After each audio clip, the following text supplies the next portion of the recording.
an pe ko akora Jacob pumio yat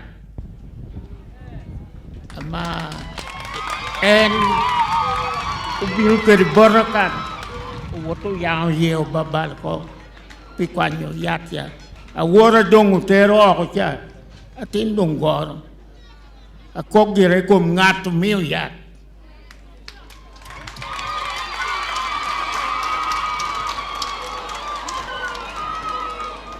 I am not mourning in vain. I want to state clearly, Jacob was poisoned. He told me, and he was operated. Doctors attempted to deal with the poison. The poison affected his health so badly. By the time he was flown out for treatment, he was not in a position to recover. He was too weak.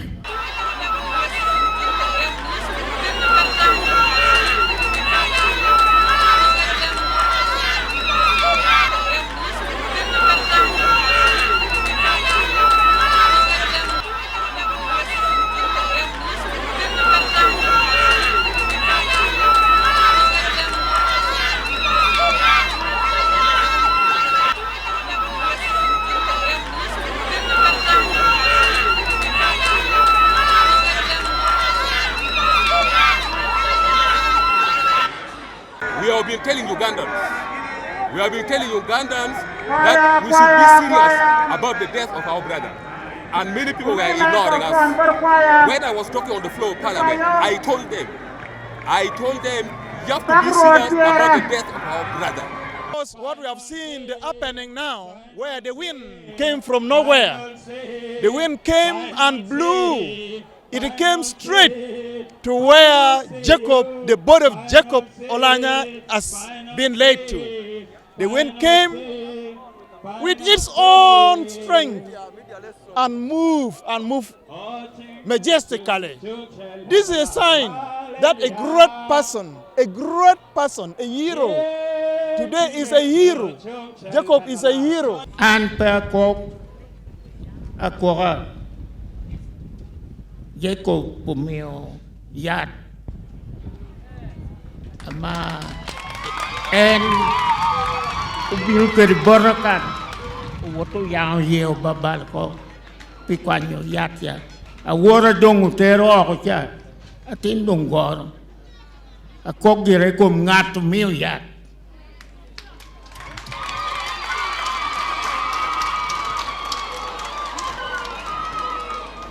I am not mourning in vain.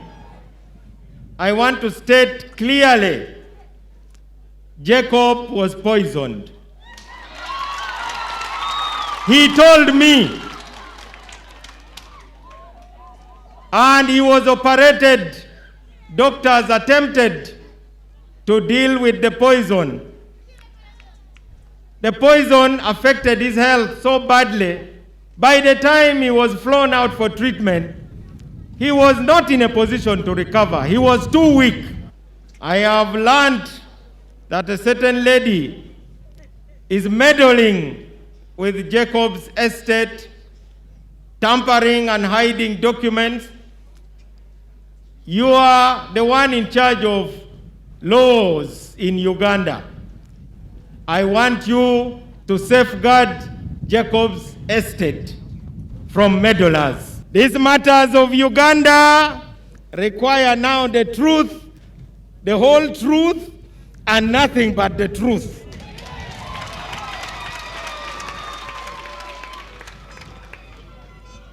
Not just about Jacob, but the whole of Uganda.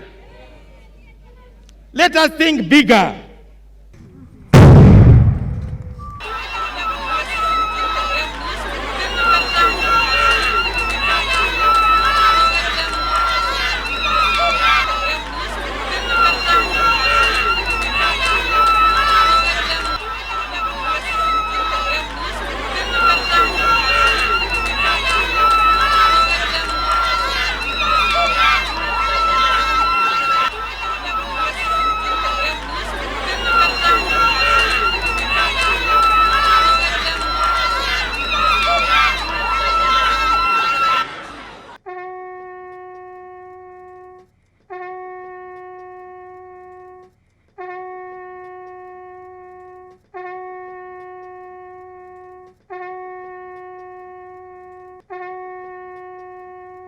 Amanya gange nze Nsuuga Mustafa nkola ne Alihira Holdings era ndowooza abantu abazze batukubira bagenda olaba nga yenze yennyini bwe balaba mu video ate nze gwe balabye ku site yaabwe. Biodigester kirabise nti kati abantu batandise okukkiriza nti gwe mulembe oguliko.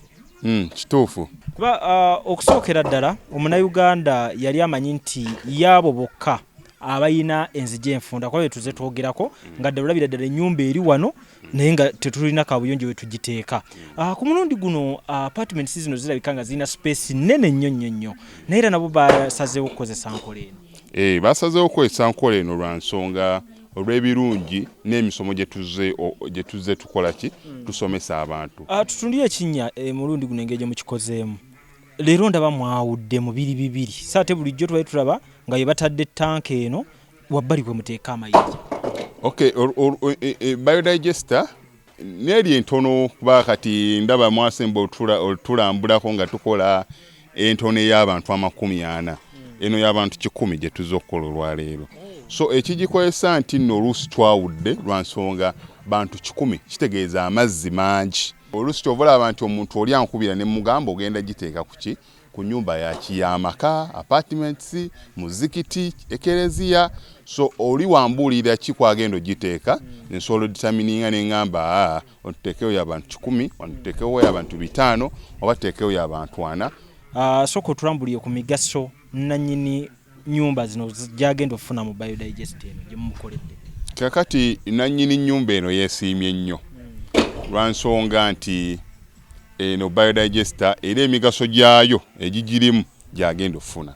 Ekisooka tagenda keera olunaku agambe nti bannange septic yajjudde nti nno ajja aleeta ekimotoka ate kimuggyako ssente ng'olwedde yagizimba.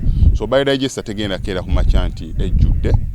So nawe nkityo ogwo mugaso gwe gusinga kubanga eri gundi yaffe twagikolanga naye ate era still ng'ejja n'ekulya lwa nsonga nti ebeera etuuka n'ejjula. So etuuka ng'esigala ekulya wadde nga ate wagiteekamu ssente yo nnyingi. Ekyokulala nti beauty ye egenda vaayo eya compound nti nno pavers zigenda kuva eri engulu yonna gye mulengera paka eno amazzi era gagenda draininga gano ag'enkuba nga gagenda mu kaala akali ebbali awo nti nno beauty y'olujja egenda vaayo bulungi nnyo. Newe manjagala simbawo muddo kisoboka. N'oba oyagala simbawo muddo ogwo kubanga kati singa owa kamera waffe akulaga nti nno system ogira nti eri wansi fuuti 2 kweno level kwe tuyimiridde. Wansi fuuti nga 2. So omuddo kakube guyina emirandira gitya guba gujja mmera. Yes, bannange tetukolera bagagga bokka ate era tetusijja bayita baavu. Omuntu wa wansi omufuna mpola ffenna gye tuggwa nange ndi mufuna mpola.